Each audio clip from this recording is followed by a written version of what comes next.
नीरज मौर्य जी। और इनको लगता है कि ईडी निष्पक्ष काम कर रही है।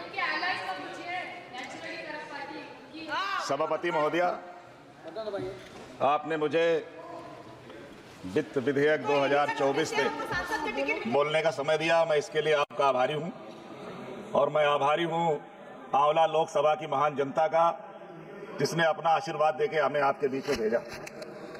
माननीय सभापति महोदय, बड़ी लंबी लंबी बातें करने वाले लोग आज एक बहुत ढिंढोरा पीटा जा रहा है कि 2047 में विकसित भारत बनेगा। लोकसभा चुनाव के पहले सरकार ने एक विकसित भारत यात्रा निकाली थी। वो यात्रा चुनाव प्रचार की दृष्टि से निकाली गई थी और हमारे लोकसभा क्षेत्र में जब विकसित भारत यात्रा पहुंची तो तत्कालीन सांसद महोदय ने एक माता जी को एक मकान की चाबी देते हुए फोटो खिंचा रहे थे। तो उन माता जी से पूछा कि माता जी, आपको आवास मिला है, कुछ इसमें आपसे कुछ लिया तो नहीं किसी ने? पूरी दुनिया ने वीडियो देखा। उन माता जी ने कहा था कि 30,000 रुपए दे के आवास मिला है। माननीय सभापति महोदय, आज किसानों की हालत इतनी खराब है, उस पर किस सरकार को कोई चिंता नहीं है। जहां एक तरफ बात होती है किसान की आय दोगुनी करेंगे, मुझे लग रहा है कि जो बजट आया है, जो विधेयक आया, इसमें किसानों को लेकर कोई चिंता की ही नहीं गई। उत्तर प्रदेश का किसान इतना दुखी परेशान है कि वो अपनी फसल लगाने के लिए रात रात भर, जब 3 डिग्री टेम्परेचर होता है तो अपने मेड़ पे खड़ा रहता है। उसके बाद भी फसल नहीं बचती और आवारा पशुओं से छुटकारा दिलाने का वादा माननीय प्रधानमंत्री जी ने उत्तर प्रदेश के अंदर किया था, जो आज तक उसको भूल बैठे हैं, भूल ही गए। किसान को आज उत्तर प्रदेश में कतई बिजली नहीं मिल रही है। ऐसे ऐसे गांव हैं जहां 15-20 दिन तक सप्लाई नहीं जा रही, धान की रोपाई नहीं हो पा रही है, उसको लेके कोई चिंता नहीं हो रही है। हमारे नौजवान साथी भी दुखी हैं, रोजगार नहीं मिल रहा, कोई उनके लिए व्यवस्था नहीं है। और माननीय सभापति महोदय, मेरा तो सुझाव है सरकार को कि जो हमारे यहां, हमारे देश के अंदर इस समय सबसे ज्यादा युवा पीढ़ी है और ये युवा पीढ़ी गांव में रह रही है। उसके लिए ना तो अच्छे कॉलेज हैं, ना अच्छे स्कूल है और ना खेल का मैदान है। शाम को युवा 3 घंटे कैसे खेले, इसकी कोई व्यवस्था नहीं है। या तो युवा शराब की तरफ चला जाता है या यूट्यूब में मस्त हो जाता है। इस पे सरकार को चिंता करनी चाहिए। केवल कहने से विकसित भारत बनने वाला नहीं है। विकसित भारत बनाना है तो रेलवे को सुधारिए। रेलवे की बड़ी हालत खस्ता है और बगैर गांव के विकास के विकसित भारत की कल्पना करना, मैं समझता हूं, केवल और केवल दिखावा छलावा है।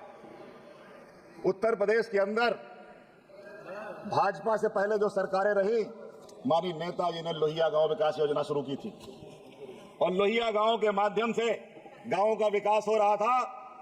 ये डबल इंजन की सरकार कहने वाले लोग 10 सालों में एक भी गांव का विकास नहीं किया, बल्कि 2014 में जब ये आए थे तो उन्होंने कहा था सांसद गांव गोद लेंगे।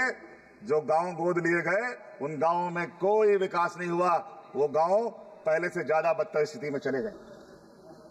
आज ऐसे हालातों को सर्वे किए बगैर, गांव के विकास की योजना बनाए बगैर केवल यहां से कह देना कि विकसित भारत बनाएंगे, विकसित भारत बनाएंगे, ये केवल देश को गुमराह करने वाला जुमला है।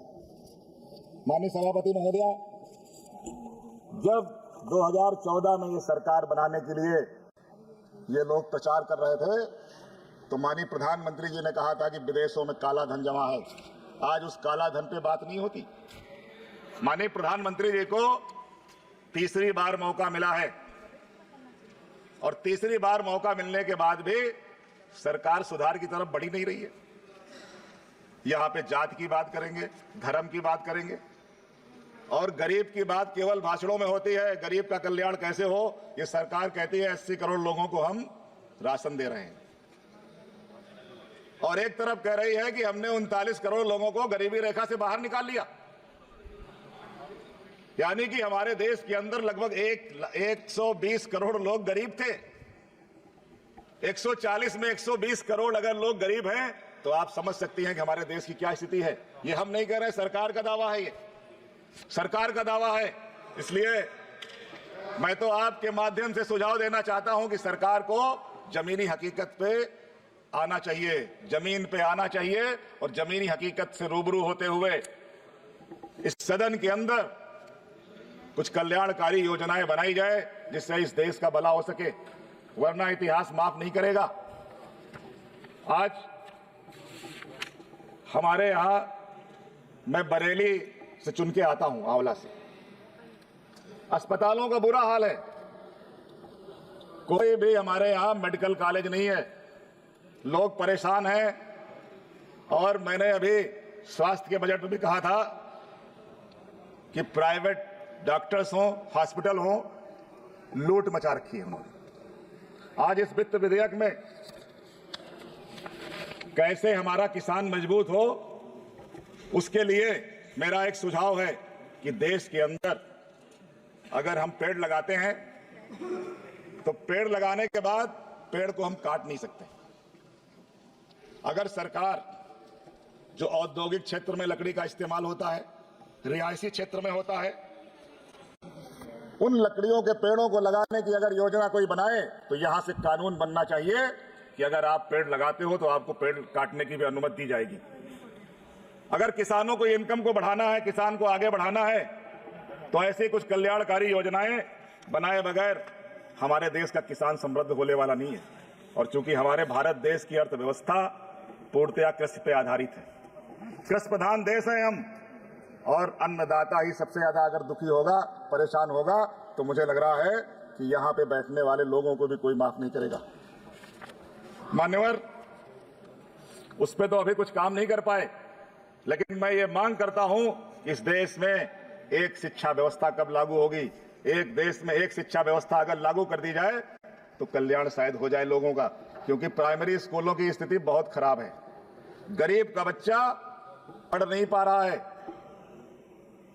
गरीब का बच्चा कब पढ़ेगा, कैसे पढ़ेगा, इसकी व्यवस्था होनी चाहिए। अगर एक देश और एक स्वास्थ्य व्यवस्था लागू कर दी जाए तो इस देश का कल्याण हो सकता है। लेकिन इसकी तरफ माननीय सभापति जी, हम लोगों की पार्टी का समय अलॉट हुआ है, अभी तो 4 मिनट भी नहीं हुआ। 4 मिनट भी नहीं हुआ, कर लीजिए 2 मिनट और से।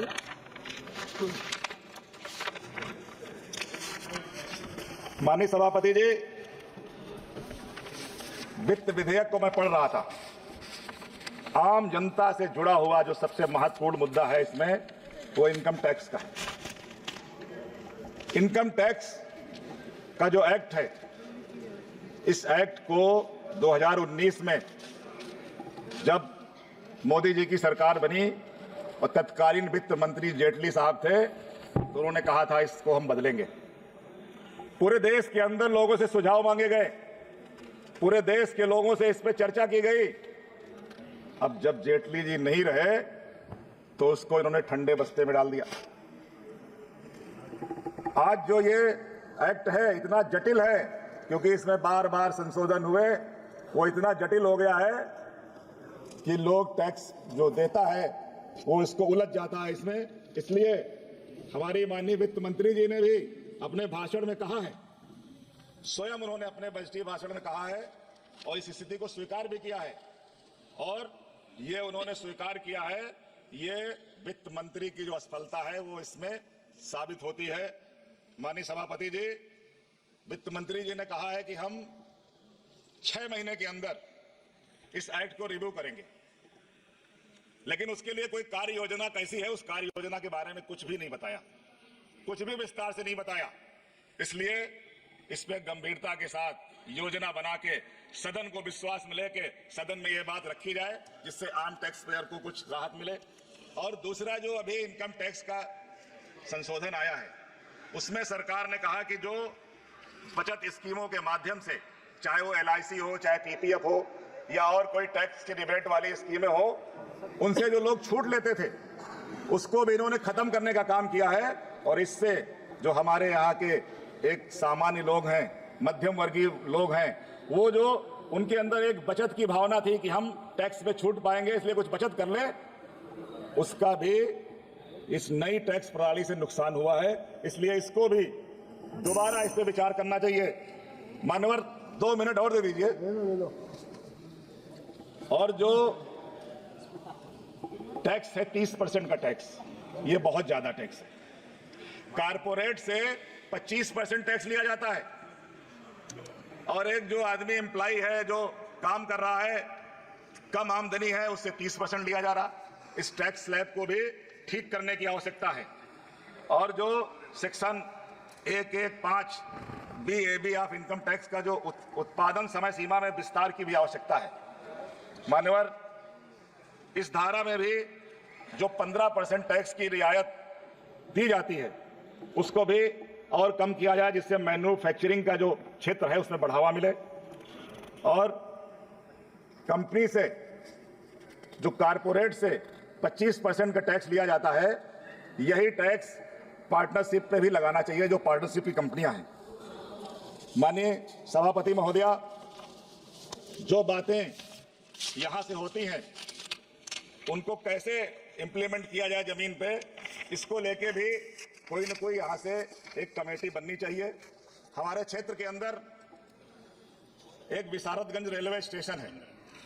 मैं मांग करता हूं कि वहां पे ओवरब्रिज बनाने की आवश्यकता है, क्योंकि वहां लोग पटरी फांद के जाते हैं और कई बार वहां पे दुर्घटनाएं हो जाती हैं। और यहीं पे माननीय सभापति महोदया, विशारदगंज रेलवे स्टेशन के पास railway crossing 6A Rampura Aliganj में आज भी माननीय सदस्य प्लीज दो मान्यवर, हमें 10 मिनट तो अलॉट हुआ था, हो गया। थोड़ी कृपा कर लीजिए। 12 मिनट हो चुके, 12 मिनट से ज्यादा हो गए। अंडर पास बनाने की आवश्यकता है। और कोरोना काल में हमारे यहां से एक पैसेंजर ट्रेन चलती थी, उस पैसेंजर ट्रेन को बंद कर दिया गया था कोरोना काल के समय, उसको पुनः चालू करने की मैं मांग करता हूं। और हमारे यहाँ फरीदपुर से बुखारा रेलवे क्रॉसिंग जो बहुत अत्यंत जाम रहता है, आए दिन दुर्घटनाएं होती हैं, उन पे भी उस पर ओवरब्रिज बनाने की मांग करता हूं। और अंत में मैं अदम गोंडवी साहब की जो 4-6 लाइनें हैं उनको कहते हुए अपनी बात को समाप्त करूंगा कि तुम्हारी फाइलों में गांव का मौसम गुलाबी है, मगर ये आंकड़े झूठे हैं, ये दावा किताबी है। उधर जमहूरियत का ढोल पीटे जा रहे हैं वो, इधर पर्दे के पीछे बर्बरियत की है नवाबी है। लगी है होड़ सी देखो अमीरों और गरीबों में, तुम्हारी मेज चांदी की, तुम्हारे गिलास सोने के, यहाँ जुम्मन के घर पे आज भी फूटी रकाबी है। इसलिए अध्यक्ष महोदया, मैं आपका आभार प्रकट करते हुए, आपका धन्यवाद करते हुए उम्मीद करता हूं कि मोदी जी को सैद्धांतिक रूप से 1 साल ही बचा है उनका कार्यकाल। माननीय सदस्य श्रीमती 1 साल बचा है। माननीय अध्यक्ष महोदया,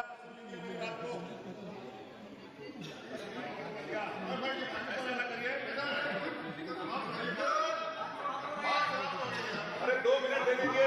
आपका समय हो गया, बोलिए माननीय सदस्य, प्लीज बोलिए। ऐसा है, हमारा 10 मिनट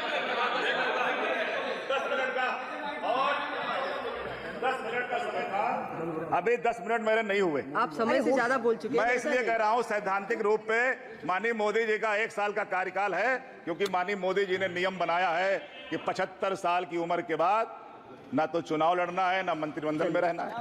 माननीय सदस्य श्रीमती मोदी जी अगले जा रहे हैं। मैं आपके माध्यम से आग्रह करता हूं माननीय मोदी जी, आपको तीसरा कार्यकाल मिला है, कुछ देश का भला करिए, कुछ देश का भला